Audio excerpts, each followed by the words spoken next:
Welcome to the Unchurching podcast. There's just so much more.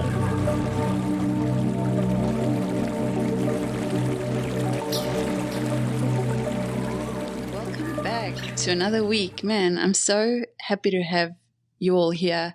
I thought I'd just start this week by just really putting out how grateful we are that people are listening to this podcast. It's not our intention. We weren't starting this to get listeners. We just started it to get our story out there, and it's been so epic. We just want to share it because we know people are going through it, and I'm just really grateful to see. I'm surprised by how many people have jumped on board. It's pretty cool. Thank you. That's funny where we're a little bit different. I'm also very grateful. I'm grateful for every one of you, and thank you. But I do want more people. Sure. I do want more people to listen to it. And if you listen to this, you should freaking share it. Because the reason for that is because we know this will help people. Yeah, it's true. This has helped us. We had to navigate this all by ourselves. And so I want more people for sure. But yes, we are grateful for you. Thank you. You're early adopters, you little legends. Little legends, you. Yeah, I mean, that is why we started, because there are so many people that we want to help with this. We know how tough it's been, and yeah, today we're just going to share a little bit more of the journey. Yeah, absolutely. One of the things that we've realized that happens is we've shared a lot of topics and we've covered a lot of things which have been amazing. They've been eye-opening for us, as I'm sure they have been for you. And it's very close to a journey that, we're not that far down the road of, really. That's the whole point of this, to bring you along with us. And many of you are probably listening to this and going, oh, this is a good refresher. You're further down the road. And that's great. That's the beauty of it all. But at the end of the day, we also want to be able to share some of our, call it kind of behind the scenes life experiences and things that we are encountering, because there are things happening that are awesome, that make this whole journey fun, that make it extremely intriguing and mystical and intellectual. And freeing. And all so the things freeing. that go with it. Yeah. And so we want to share some of those just raw moments with you today. And if this goes well and you enjoy it, we'll probably do this from time to time. Yeah, that would be so fun. Yeah, it's really cool because that is the best part, is to highlight the good moments as well, not just speak about the other stuff. And so, yeah, I'm excited. Yeah, and it's amazing. As we've gone along, we can even see in our past how there's breadcrumbs of moments. It's fascinating because, I just laugh at myself sometimes because I look at these breadcrumbs and I think, look at me now. Yeah. That little moment that was such a good moment back then, but I was stuck in some sort of paradigm that only made me see the bad things. Yeah. It only made me see the negative. Everything was a Debbie Downer. Everything was the world's coming to an end and Jesus come rescue us. Whereas now, it's so opposite. It's like I'm starting to remember the good things in our story. That's cool. Instead of remembering all the tough, bad moments. And that has been a fundamental change in bringing me joy. Yeah, the mind is just conditioned to focus on the past in a negative way because our mind is designed to protect us. So when you haven't, I guess what Jesus would have said, sanctified your mind, which is really starting to see things in a new perspective, not from the negative. It's work to see it from the positive. But once you switch that switch, and I think this journey has helped us do that, everything just becomes the glass is half full now. It's not half empty anymore. Exactly. And I think for people to know that we weren't just churchgoers in the past. We weren't just people who went to church on a Sunday and snuck in, snuck out and did our church stuff. We were in the church. She's not degrading you if you are just those people. No, I wish I'd been those people. What she's saying, she's actually, exactly. She's saying she wishes. Yeah. But we weren't. We were more involved. Yeah, if people like us who were we'll go through our story just really briefly, but if people like us who are so entrenched in church, can be having this kind of journey now, surely that has to bring up some what ifs and questions. Yeah, I mean, sometimes I wonder how people listen to the show, you know. Sometimes I wonder if they're like, I mean, I'm mentoring a um former Christian leader as Mm, well at the mm, moment in the yeah. mentorship that I do. And I can relate to that very closely because I Yep. was a leader. But when Yeah. people listen to us, I wonder like if they were just going to church once or twice a month or whatever, and they weren't like deeply involved, if this actually comes across as much in terms of what a paradigm it is, how much conditioning is involved and stuff. I know that those that are sitting in church or feeling discontent, you would probably start relating to some of the language, and we're probably giving you words for some of those feelings. But then particularly, we've always considered our audience to be those that have left church Yeah. already and are feeling frustrated as to why, and feeling a bit lost and feeling a bit disconnected and stuff. Um, and those are really the people that we want to speak to. But those are hard people to get hold of because, you know, when you leave something that's been so abusive, you do sort of hermit yourself a little bit from Yeah. information and conversations that even trigger some of Trigger. the Yeah. triggered by some of the language we use. So Oh, yeah. that's why, coming back to my previous point of sharing it, that is what we're relying on. We're relying on you listening to this, going, holy shit, that's pretty good. And so could probably hear this. Uh huh. So please do that. Yeah. So yeah, shall we start? Should we like we'll just give a Just a quick brief, rundown. okay, Yeah. we'll just give you like a quick rundown for those of you that don't know us and where we come from. This is a great sort of just a, a reset point for you to know who we are, and it'll give you an idea as to how we are, because we've had some pretty interesting lives in a way. Yeah. We're both born and bred in South Africa Yeah, we were. during the apartheid years, if you know what that was, and lived through the change of that when Nelson Mandela was released from prison and all of that. And being South African has always been a really great privilege to us. But our journey had us set out on one of discovery. And in 2008, we left South Africa to see the world a little bit. Our business also was starting to hit a bit of the recession. We thought, well, why not? And we had an opportunity to go to Dubai. By opportunity, I mean somebody would put a roof over our heads while I looked for work. So I went for Kind of. 3 months while Yeah. Rachelle packed up the house in South Africa, and I looked for work, and it was not easy. We moved with a zero budget into the seventh most expensive place in the world at the time. But man, it was one hell of a 6-year journey that was absolutely beautiful, Yeah. exploring 180, 190 different cultures that you're living amongst. Perfect. And in the Middle East, where I did my degree, my theology degree from the Middle East, so you can understand biblical context while studying, that was special. And all the other things that go with that story, so many great things, too many to tell. The reason I tell you this is because living among that many different nationalities gives you a worldview that's different to most people Yeah. that have not ever left home. Yeah, and also doing church with so many different nationalities brings so much flavor into like your spirituality. And that's why I think the church in Dubai was like my first step into like doing things as a Christian and being called that and like putting myself out there as that and getting entrenched in everything.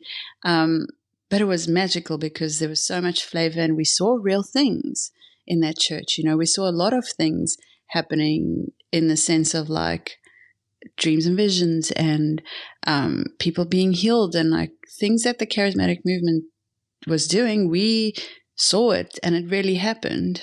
Yeah, absolutely. I mean, I grew up in a 30,000 member mega church and went to Bible school there, and I had seen everything behind the scenes, literally everything behind the scenes, from being in the pastor's room praying for him before he preached, which was a big deal, to the counting rooms, to security, to all kinds of things. So I was very, very, very involved in charismatic church. Rochelle grew up in Methodist, which, Yes. despite them saying they're done by method, there was no method to her involvement really. No. She was out the door when she could. Yeah. Yeah, I was only there for the youth group and the boyfriends. So this was the first time in Dubai when Rochelle and I had actually been involved in ministry together and in a charismatic church. And like you say, Mm. so many things happening. This church was amazing Mhm. for what we believed versus what we believe now, this church was amazing and things were happening. And we've never said that we against church. We've No. always said that we just have come to learn that the church is very narrow. Yeah, it's a good segue from like no spirituality. I feel like it's a good introduction and segue into spirituality. But as soon as you get locked into like the religion and the constructs of what humans have put in place in it, that's when it's like makes it just very narrow. And so that's the main thing that we've seen is just expansiveness through this journey. Yeah, it's very difficult to see it as well. Like when you're in a community and you're belonging and stuff, it's hard to see those paradigms and those control mechanisms. And to be honest, I don't think they're done deliberately. No. They're just done sometimes out of ego, sometimes out of fear. Yes. But I do believe that pastors need saving from the system as much as anybody else. Yeah. And I feel like a lot of them would take it if they could, if there was an option to, you know. I don't know. I think you're hopeful. So Dubai was awesome. And we also traveled into other nations from there on missions trips and all of that sort of thing. Ended up on staff at the church there. And we came to a point where we felt, I want to say the unction. It was God, it was soul, it was spirit, it was source. Intuition. It was Holy Spirit, if that's your language, or your oversoul, if that's your language, that was guiding us. And we kind of have lived most of our lives by this. When you feel that little nudge, you feel that intuition, we kind of go with it. Yeah, we do. We started feeling this opening up to go to Australia. And Australia was never on our map, never really had any desire to go there at all, ever in my life. No, we wanted to be here in the US is where we wanted to be. Always desired to be in America. But we had some friends that needed help, and we were the ones that put up our hands to go and help them. Yeah. And so we ended up, they had planted a church there, and we ended up helping lead that church for a period of time. And it was a different church. It was like 30 people. Which is amazing. Church. Yeah. Yeah, so cool. Like very chilled. Like I remember you guys would preach off the wine barrel and everyone was sat around tables like a coffee shop. We had like empty wine barrel. You're so cool. The reason I point that out is because there's not a Christian church on this planet that would have a full wine barrel because all the pastors are drinking when they get home. It's true. Yeah, it was a very cool church. It was very chilled and trendy and like hipster, and I loved it there. I mean, it was a whole different thing, but I loved the people, and I've always loved like the friends we've made on the journey. Like they're near and dear to my heart, and I'm still friends with a lot of them. But yeah, Australia was special. Yeah, when things stand out in your mind, it's always the people. It's always that's what we miss, and there's a lot of those in our memories, which are awesome. And Australia, we really didn't know. We were there for 2 years. We had to move quickly to get there. We did it on a zero budget as well. And Rachelle did a student visa in order to enter there. So she's studying while it's crazy while I'm doing ministry and radio and stuff. And yeah, again, like, it was tight. Budgets were tight and everything. But the moments, the place was beautiful. And we didn't know where we were going to go after that. No. And then our visa came to an end. That student visa, and there's really no real way to renew it. But before it came to an end, we ended up winning the green card lottery to enter America. And that was won, I say with air quotes. By me. You don't really win. By Rachelle. Yes, you won it, and I came along. Thank you very much. We'll never live that down. Nope. So we won basically an expedited process. It's kind of like fewer forms, lesser money, and 1 times intimidating interview. FBI interview, yeah. FBI interview. So it was amazing. We had carried that dream in our hearts for over a decade. We'd always spoken it. We'd spoken like, yep, we know. We just knew that there was like a knowing in us that we were going to be in America and that we meant to be in America, to the point of nausea for some of our friends around us. Now, from this side, looking at it, I'd always said, if we're going to end up there, God's going to do it through something crazy like the green card lottery. I have people that can quote me saying that, and that is Yes, what happened literally. at a 0.73 chance. And so here's the question on this end of it. Was that God in his providence telling us where we should go, or did we manifest it by claiming it, feeling it, professing it, living it? Anyway, I don't know. We'll find out one day. But That's the question. That's a big question. Yeah, and then we moved to America the same way we moved everywhere, with hardly anything, like probably just the amount of money to get set up there. And we moved to LA, which oh my gosh. I don't want to spend a lot of time talking about. It was crazy. Well, I mean, you speak about moving with a few things. I think when we left South Africa, it was like 16 boxes. Yeah. And I think when we went to Australia, it was like 8 bags. Yeah. And then I think it was like 4 bags or Yeah. 6 bags or No, something. 4 bags 4 moving to bags. America. Like big duffel bags. Yeah, we definitely downsized. Yeah, that was crazy. Downsized. That was a 450 square foot apartment for $1,700. First move to America, we thought that we'd get entertainment like jobs, just entry level, because we're both from the entertainment industry, and we didn't know the intern process in America. So we were royally screwed on getting work. It was 2016, so you can think back to what was happening in the country. Things were starting to get all kind of strange. Yeah. And so, yeah, it was a wild ride, and not one that I would have chosen to relive, and one that I thought was our hardest time. Yeah. Until some of the hard times that followed. Yeah. Yeah. And I mean, not only was it wild there, but church was wild. Church immediately was like, whoa, what is this? We couldn't actually get involved in church in LA because it was so production based. We'd come from like hippie church on the Gold Coast where like if you feel like God's moving, worship will go for 3 hours instead of 30 minutes, to like LA where church was like to the second on the clock. The big clock is on the wall and you do not miss a beat, and the production and the cameras and the lighting and everything was too perfect. And it made me feel so boxed in and confined and claustrophobic. It was like a restaurant. It's like you got to turn these tables. Got to turn these tables so we can get the next lot in. Yeah, and there would be so many services back to back to back. People lined up outside the doors. It was like a concert. Yeah, and it was trendy. It was trendy, you know. But, you know, the thing we felt that was so difficult is that we didn't feel like there was space for God to move. Yeah, we always said that. We didn't feel like there was either in the clock or in the physical layout of that, you know. So we went to a few churches. We went to a small one. We went to a much bigger one that was mostly African American. I think there were probably 2,000 seats and 3 services, and we were probably 2 of 6 white people in that church. I bring that up because culturally it was magnificent. We loved it. It was such a cool culture, yeah. Absolutely amazing. But also bound by structure, bound by hierarchy. You can't go past the velvet rope in the front, and you have to address the leaders by like as king or queen, which didn't go well when I got on a phone call and didn't do so. That's insane. Yeah, a little insane. That's insane. Like Your Majesty to like another person. We have to speak about that. Yeah.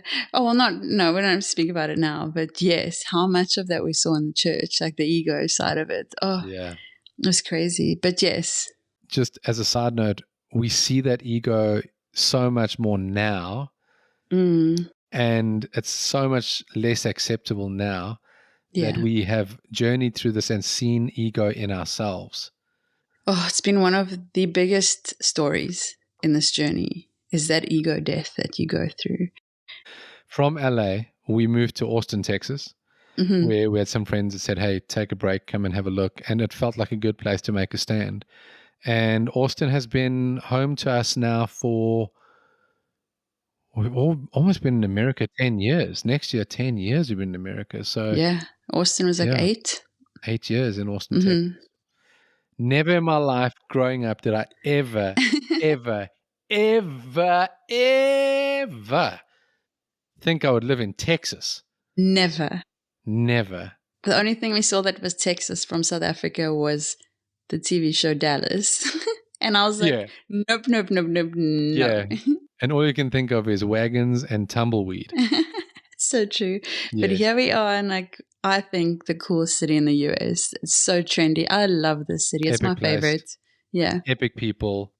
Yeah. Really, really very cool place. So, you know, it's also in the Bible Belt, which I think, you know, whoever God is, definitely still has a sense of humor, because now we're doing this podcast about unchurching in the Bible Belt. So let's move on. So, yes. Yes, and like one of the churches that we did go to, because we did go to church here and we did get quite involved We went to again. a few churches here. We went to a rock church that was like a nightclub.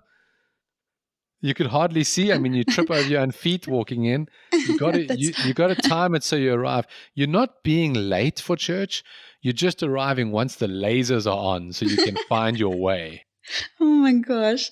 Oh, that's too funny. Anyway, and then the second church we went to, which is actually a very well-known church in the charismatic movement, because they come out of Redding, California,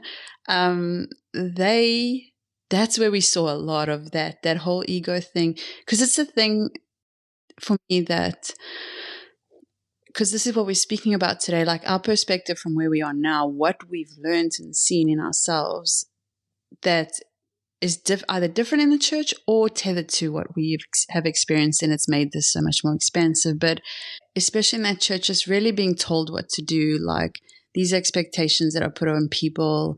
I don't know how else to explain it. No, I think, it's, you know why it's hard to explain is because it's not all verbal. It's so That's why. hard, Like, yeah. if you come from a structured church that's very religious and it's verbal, and you know what you're meant to do, what you're not allowed to do, these are the rules. You have to wear a suit and tie. You have to wear a hat. There's rules, spoken rules. Yeah. But in the charismatic movement, everything's super loose. That's why you can have so many churches that have pastors but no theologians. So, I mean, just get your head around that for a moment.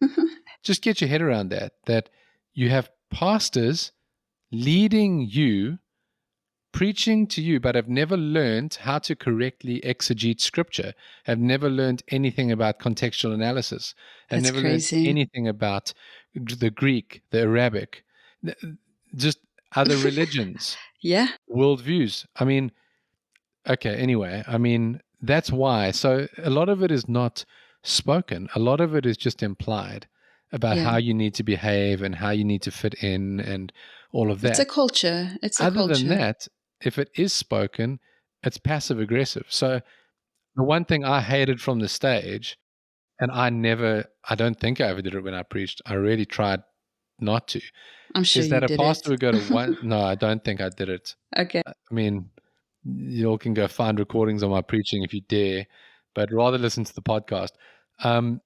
There's more truth in it, I think, or a more expansive truth. But you may have seen this in church where a preacher will go to one half of the congregation and say something, and then they don't respond with enough enthusiasm, and then he turns to the other side and says, okay, they're asleep, let's try this side. Oh my gosh, that's so bad. And then say the same line, and of course that half of the room has to respond louder. I mean, how stupid are we? But you see, that little thing is conditioning. Yeah. Conditioning. You think the whole church isn't going to be louder now. Of course they are, but it's passive aggressive.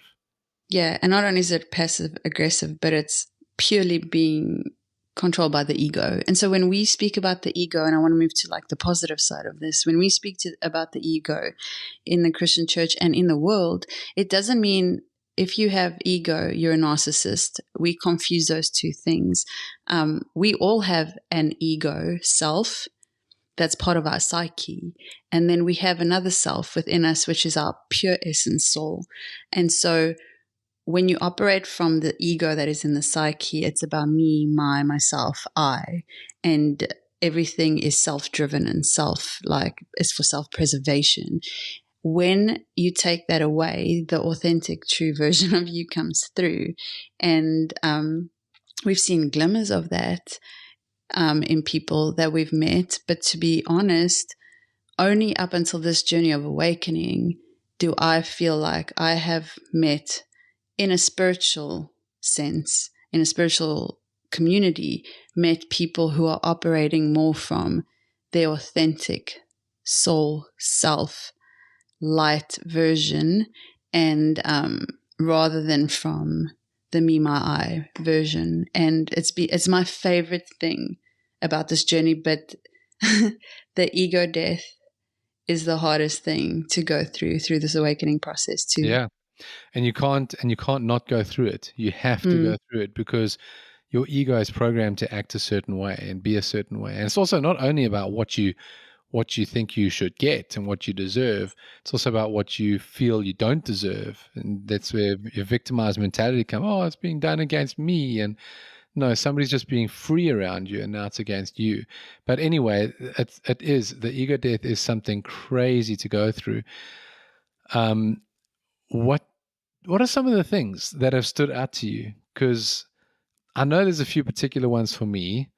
Okay. And for me, I know the one thing was just the confusion of it, Okay. Speaking of that ego death and that victimized type of mentality, I was very confused as to why I would be doing so much for God, and with God and ministry and seeing people healed and all that stuff.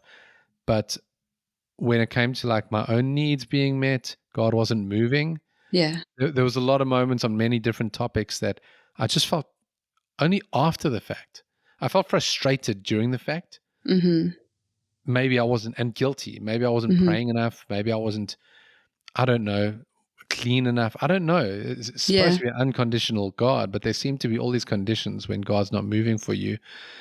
And now when I look back at it, I see it as confusion. I was so actually confused about why this loving God wasn't doing that for me. And that has resolved massively for me. Like, I don't have that confusion anymore.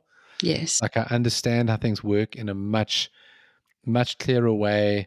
The unknowns of why God isn't moving or why certain things aren't happening for me aren't there anymore. Everything has a way forward, and that way is like healthy and fulfilling and whole. And so that's been a big thing that's changed for me. I could tell you why, because I saw a very cool picture in my mind while you were talking about that. And so when you're in the church, the confusion is that you've been given a puzzle that has half of the puzzle pieces, right? And so you're trying to build this full picture and have this understanding, because knowledge is more powerful than perception. And I feel like in the church we have a lot of perception, but you've been given half the puzzle to build. So you're trying to build the puzzle, and you've all these random pieces, and some fit together, some don't because they're drifting on their own. When you go on this journey, you're literally picking up the other half of the puzzle and getting to put it in, because it's things we weren't allowed to explore in the Christian church that, for me, has filled in those gaps of the puzzle pieces that were missing. And so it's not really like there's some puzzle pieces you have to remove because they're from a totally different puzzle that wasn't supposed to be there in the first place. But that's what you're talking about. And that's why. It's because you get this bigger picture because you're allowed to explore so much more. Or bigger picture is one thing. Like, you speak about a puzzle. You're also moving from the old wooden puzzle with the little knobs on it to move the pieces as children, if you are dated enough to remember that, into a puzzle that's like 100,000 pieces. Everything has gone from and really very narrow colorful to going like, this is the way, this is who God is, this is what the universe, this is, to like, boom, you don't know anything. But let's show you some cool stuff and look at how big this all is, and that's been interesting too. No, it's amazing. It's really, really cool. I think for me, because you mentioned prayer earlier when you spoke about it, I think for me that's kind of one of the biggest aha moments that I've had, and I've had it recently, about prayer. And we've spoken about it before, prayer being like about your prayer list and like checking it off and being out of duty and all that stuff. And I found it really hard. I wanted to connect to God, and I felt connected to God as a Christian so much, but my prayer space just never felt connected ever.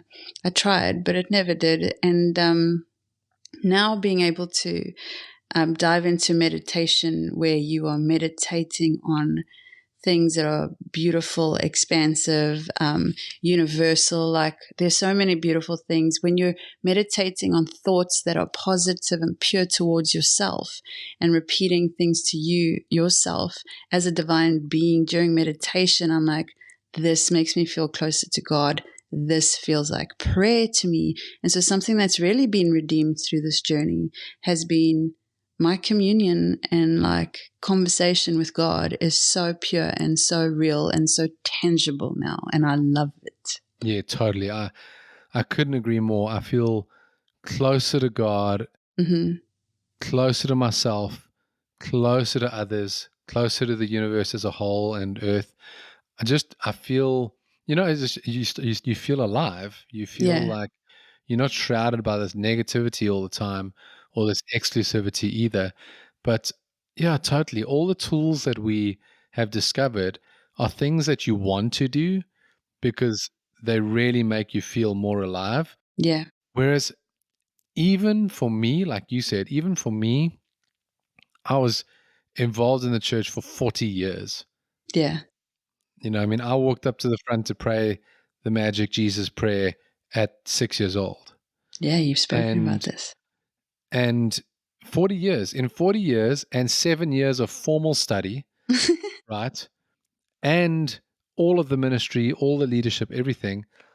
If I had to weigh up how I felt about Christian disciplines, say like your 1 hour prayer time, sort of thing, or reading your Bible or things like that. Absolutely. The scale that has guilt written on it is the side that tips over. Yeah. I always felt guilty about not doing enough. I always felt Yeah. guilty about it. Same. And that kept me away from it in a way, I guess, because it makes it hard. It makes it unnatural. It just there wasn't life in it really. Whereas now it feels full of life. I know, and we can only speak to our experience. And that was truly my experience. I'm not saying it in hindsight. Like, I know I sat so many times wishing that I could feel something and closer to God and figure out a way to do this. And there was nothing for me, especially in harder times, I'm reading a great book now, and I'll only speak about it later, but this book speaks about prayer and miracles, and it's such a cool perspective. And this is the perspective I now carry with prayer for someone else. Because, this throwaway term that we use even on social media or whenever, just like, oh, praying for you. Are you really going to sit and pray for someone? I think we should redeem this term. No, because I used to say it all the time. I used to be like, someone would be like, hey, I'm having a really hard day. Oh, I'm so sorry. I'm praying for you. No, I didn't. No. Did you?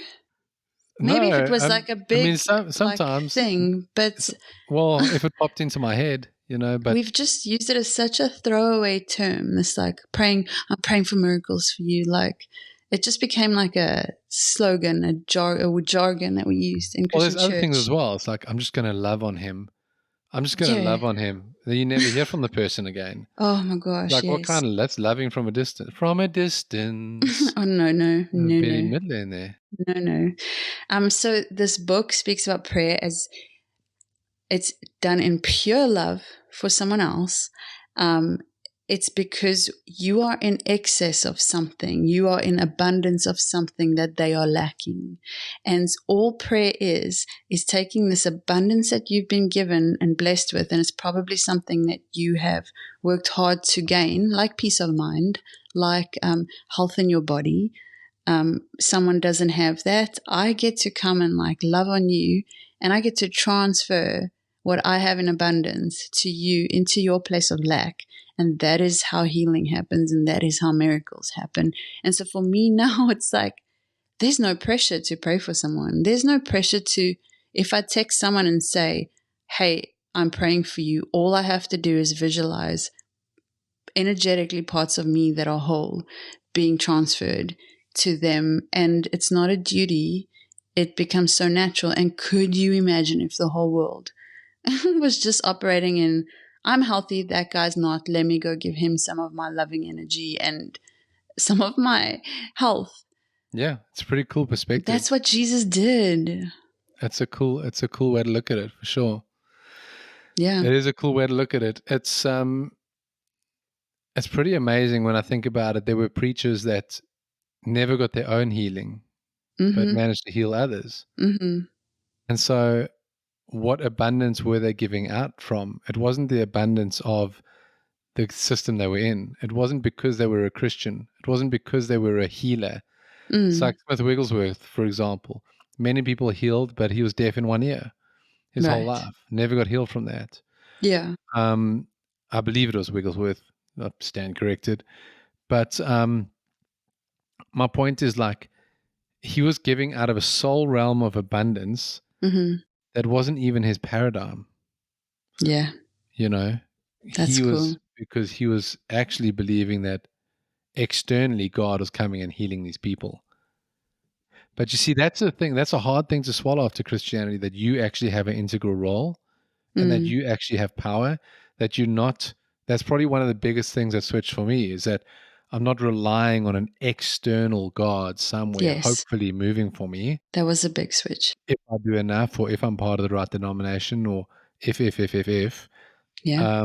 To understanding that source, God, divine, creator, created me with power. Yeah. For me to operate in power. And in fact, that creation happened before this world. That power, my soul that lives in me, operating through the vessel of my body, but it is way beyond this realm and these paradigms, which again, just I keep coming back to how narrow the church paradigm is. Like, even historically, even in civilizations, just like, why would you give your life to this one teaching? But anyway, I digress. I love the way that you've put that perspective forward.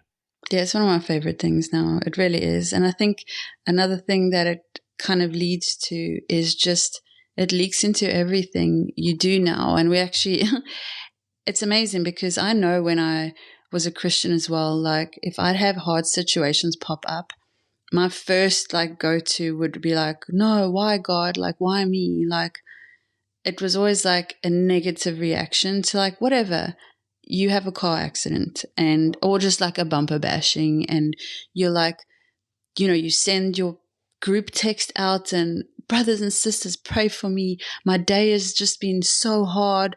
I had a bumper bashing and I had to take my car to this and it's just been so heavy. The devil is attacking me. Like, he doesn't want me to do my work. And, yeah, that's like how it would be. I'm just painting a picture here. And so now we actually had an example, literally happened today, where a situation arose, and instead of going into just like a woe is me kind of mindset, because we have all these practices and expansiveness and prayer and commune with God, it was just like, okay, cool. Like, this thing happened. Let's just take the next step and figure out how we're going to do it. And we were like, I believe like everything is working in my favor. The universe is behind me on this and will open opportunities and things to get me through the situation. And it did. The situation panned out better than what we were before the situation happened. And so I'm honestly still absorbing it. It's pretty amazing. Like, it is. Today was bomb for us. When something happens, I learned a lot today, and this is what every day is like. We learn a lot every day. It's wild how much we learn every day. But today, yes, when I was informed of that, really, I wanted to respond the way I used to respond. Let it get me down, be really upset about it. Why now?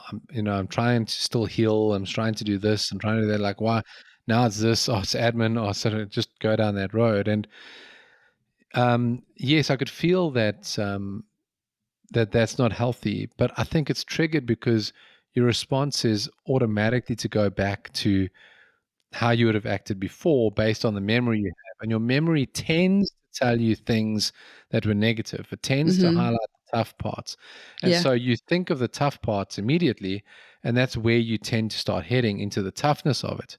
But if you can start practicing looking back and recognizing the good parts, Yeah. the good parts of your journey, the good parts of your life, and focusing on those, the good times, That's you'll true. just practice it. Like, pause the podcast now, make sure you come back, but pause it now or afterwards and just sit for a moment, just try and remember the good times with somebody. And you'll see it's actually quite difficult. You have to rewire your brain Yeah. away from the negative moments Mm-hmm. and towards the positive. And so today it was that, but I will say that today was also helpful because there's two of us. There's two of True. us on this journey. Yeah.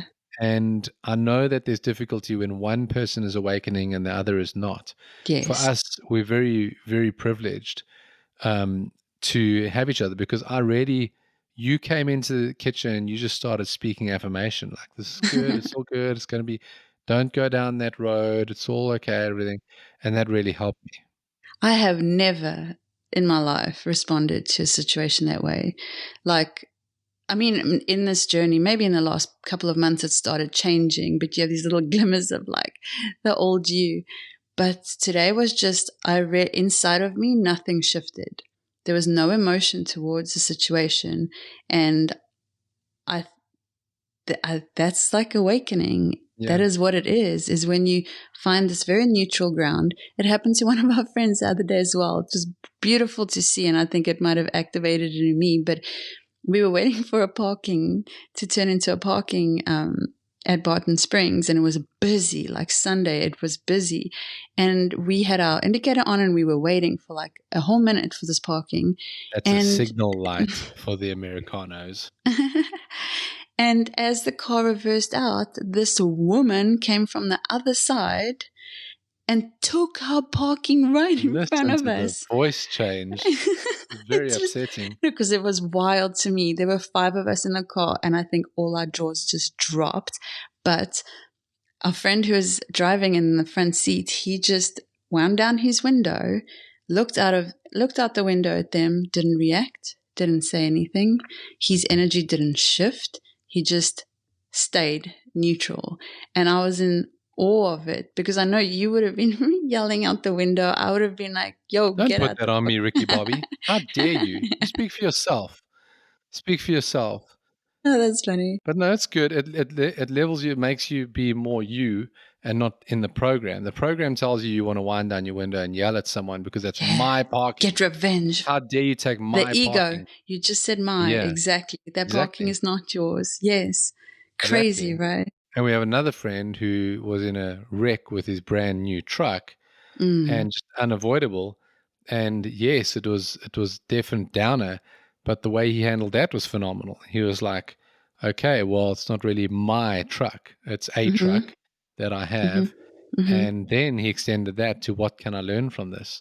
And it was amazing what happened in his life after that in terms of just learning and feeling free of circumstances that you're programmed to react against really is freedom.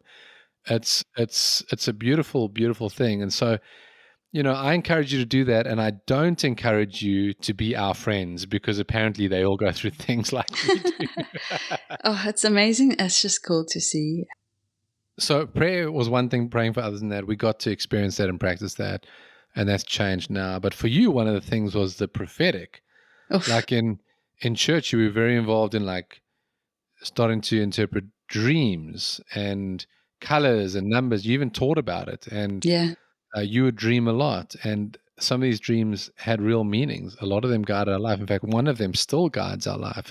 Yes. It's pretty amazing, and that's starting to come together more and more. A prophetic word that somebody gave us, but dreams about lighting fires and things like that. I mean, Yeah. it's things that you started exploring there in the narrow, Mm-hmm. but there was still so much power in it. How do you see that now? Honestly, it's been wild. Like wild. Like I thought my dreams were wild when I was in the Christian like paradigm of it. But I think you see and experience where you're at, right? And so I feel like that's part of it as well. And so I experienced to the max of what I could in the Christian world, but now it's just getting so much bigger. And so there are things that are not Christian that I experience. I'm not seeing Jesus in my dreams. For instance, like there's just so much more. And the prophetic's expanded as well so much because my intuition has been like dialed up like 1,000%. Like just the knowing that becomes you when you remember who you are and remember who you were before you came here. It's like the main auxiliary plug gets plugged in and you've been on like the toned down one for a whole long time. Oh, interesting. Yeah, so it's like that you get replaced and now you're plugged into the bigger picture. I'm sure there's a bigger picture as well. Like as you go through this journey, I think it never stops expanding. But yeah, it's been cool, even to the point, and I know some people will cringe at this, like if you're still very close to Christianity, because I probably would have. But even to the point of like, I got myself a deck of tarot cards because I'm intuitive. And I felt like pulling tarot cards, like even for my day, give me vision and intention and kind of a purpose going into my day, because I'm also not pulling them and looking up what the definition of the cards mean. I'm pulling them and using my intuition, connection to God, my prophetic edge to see what I feel the picture on the card means for me. So, yeah, I mean, that it would have been strange for me to hear that back then. And I mean, I've had to be really open to things. What has it been like for you? Like the experience of it? Yeah, using like your tarot cards aligned with your prophetic seer gifting. Well, it's just seeing images on a piece of paper instead of in your head, right? And so like a lot of my prophetic intuition is just like imagination, because that is connected to God. Anything creative is. And so it's been cool because I'll just pull a card and I'm not reading the definition of it. I'm just intuitively feeling what that picture is speaking to me in that moment. And I'll do it for friends as well and send it to them. And honestly, like 10 out of 10 times, it's been spot on. And for myself too, if I have a situation and I'm like, oh, I don't know how I feel about this, give me some inspiration. And I'll pull one and it'll be like, oh, that is so cool. That's so inspiring. And I would never have ever thought of even getting a tarot card deck or doing anything like this within the Christian. No way. There's no way. And yet it's so strange actually, because to burst any bubbles, that is exactly what religious stained glass windows in churches are. Right. They are pictures and images portraying No way. truth. I won't get into the fact that if you look at most of them, you'll find magic mushrooms in them, which is interesting because if you think about, maybe I'll get into it a little bit. If you think about Constantine controlling the scriptures from when he took over and changed what was mystical into theology, which is the Western church that we know, they became very structured, whereas the previous church, which Jesus was actually, there wasn't even a church, but the movement that Jesus was getting going, the movement of consciousness, was mystical. It was before Constantine changed that, and the reason he changed it was for control. But there's evidences and there's artworks and ancient things that go back to that time, speaking about psilocybin mushrooms being involved. And because the scriptures couldn't be recorded correctly because they were under Roman rule now, it stands to reason that these images of mushrooms and such in these ancient drawings, considering a lot of the population was also illiterate, was probably a more accurate way for them to display what was going on. And so it's when you start thinking outside of the minuscule history that we're taught on Sundays, you start seeing these things, and it's pretty amazing. So yeah, I mean, that would have been really out of the box for me. I think one thing that's been really big for me, and it's definitely tied to releasing the ego, is that I've become I haven't had to, but I chose to become so much more open to any possibility. Yes. To anything. You have to. Have zero fear of the devil or demon. Now, here's the thing: demons, I used to cast those out. Whatever those were. But did you? No, you weren't casting whatever something that, out. but in that paradigm, I always found myself around that. I'd always be praying for those people. They'd always come to peace. I understand it differently now to what it was then in terms of if that's a demon or if it's a spirit or whatever it is, and then we can get into that. We should do a whole episode on demonology, actually. Yeah. That'll be an exciting one. Yeah. And so, but what I find is that I don't have that fear of something evil in my searching anymore. I No. feel the freedom to be completely open and accept things, to the point that through my physical, let's call it illness of awakening, for a negative word to use, which I'm trying to do less and less, that I would even see a shaman and have a shaman channel healing entities over my body, feel that power of a different spirit. And Yeah. it was not evil. It was loving. It was healing. It was Mm-hmm. caring, and it was ancient. And so I'll speak about that at some point. I'm going to pull a Rachelle and say, I'll tell you one day, because she's doing that to us all the time. But I can tell you that to be open to that, and then many other things, to be open to them, every single one of those things I've been open to have brought me more freedom, more understanding, and more closeness to the divine, to myself, to you as my wife, to people around me, and to Yeah. nature and God and the universe, and all positive, all positive. And I don't feel like I have any agenda in it whatsoever, which is very different Yes. to Well, my because, approach before. So yeah. I think intent to be open, Mm-hmm. and it aligns with your intent of how you're using the tarot cards. You have an intent behind it. Yeah, and it's good. It's a good intent. And just to go back to your point about like the fear of it, if anything causes fear in you, it's because of something that's been created. Fear doesn't exist.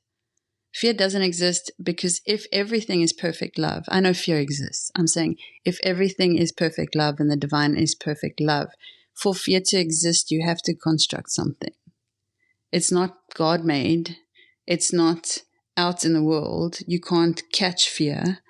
Well, I And think you were right the first time. Fear doesn't exist. no, Because then the program came into you and you said, well, fear does exist. Well, no, in we people, yes, feel fearful, true, yes, but we have to ask ourselves why we fear mm, something, or why we feel fearful. mm-hmm.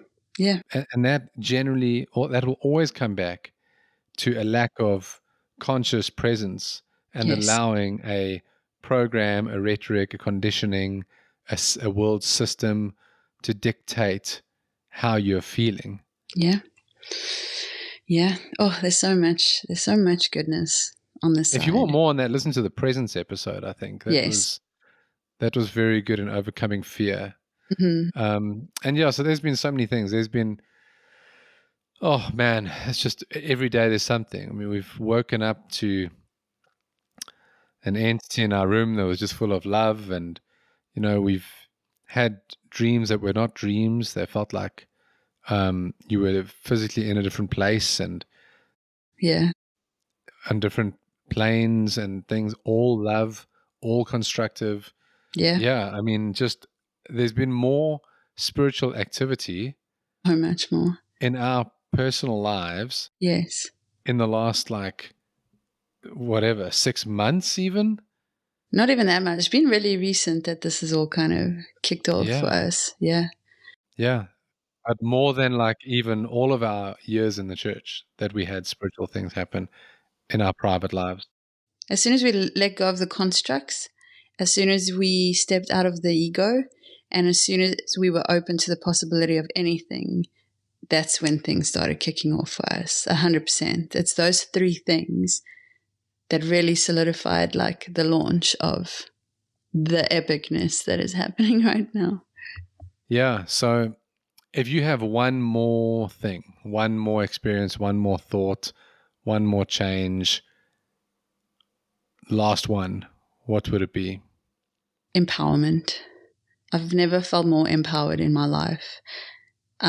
The church, I felt small. I felt like I was always in lack. I was a sinner. I needed something. I was always in need and lack and scarcity. And scarcity mindset was very heavy in my life. I don't have that anymore. All I feel now is empowered, capable, connected to a divine source that is limitless, and that absolutely anything is possible, not only within me, through me, outward into this world, and I feel like I want to be such a positive, loving impact on the world so that people can experience what I'm experiencing too. Love that. That's stunning. Mm-hmm. That's beautiful. What a great place to be. What a great place to get to. Yeah. Yeah, for me, I think it's been obviously my awakening journey. You know, some people, I've said this before, have an awakening journey that is predominantly mental, and that is very difficult as well. Mine has been predominantly physical. And so coming out of a space where I was the fittest I've ever been in my life into 8 months of very few pain-free days, I've had to come through that journey mentally as well, but get to the point of understanding that I'm learning, and that my body is a tool that's helping me learn. And what I've learned through this process is so much stuff. I mean, we wouldn't be doing this podcast or be living this free if not for it. And so I look forward to the end of it, which is coming every day. Yes. But so many lessons that I've learned through this, and the understanding that part of this process is my body releasing stress that has been stored up in, and we all have it. It's stored up in your fascia. It's stored up in your organs. It's stored up in your body. It even affects your DNA. Stressful environments, controlling environments, pretty much any place where you're not discovering yourself and living present and living free is adding a stress into your body. And these things sit in your body for years and years and years, and that's why it's taking so long to work out of mine. When I think about my life in church, my stress was never resolved. No. I was always stressed about things. I was always, and I never had any answers to it. And now I find that in that area of my life and many others, but I have answers to that, even though I'm still going through some, what we would call suffering, I would call learning. I have answers. I know what's going on here, and I know what I'm learning and why it's important. Whereas I never really felt that before. So that's super cool. I find it impossible for us to pinpoint all the things that we've gone through. No. And that we're learning all the time. And so let us know if you enjoy hearing these things, just a bit more practical, and we'll do it more often. Yeah, I think it's good. I think it's relatable, and I think I would have loved to hear people telling their stories of like the positives that's on the other side of it at the beginning of my journey. And so again, the whole purpose of this is to help people. And I think if you're listening to this now and you were wondering if it gets any better, yes, it does. So much better. Yeah, and there's two things we always say. It's on our website, and it's in everything we do. One, you're not crazy. It's easy to feel like that. You're not crazy. And the second is that you're not alone. And remember that. That's one of the reasons we're doing this, is to remind you that this journey is a good journey. And although difficult at times, challenging rather at times, it's challenging because we're tearing away from things that do not serve us. And we're remembering who and what and why we're supposed to be. We are in this together. We hope you enjoyed this episode.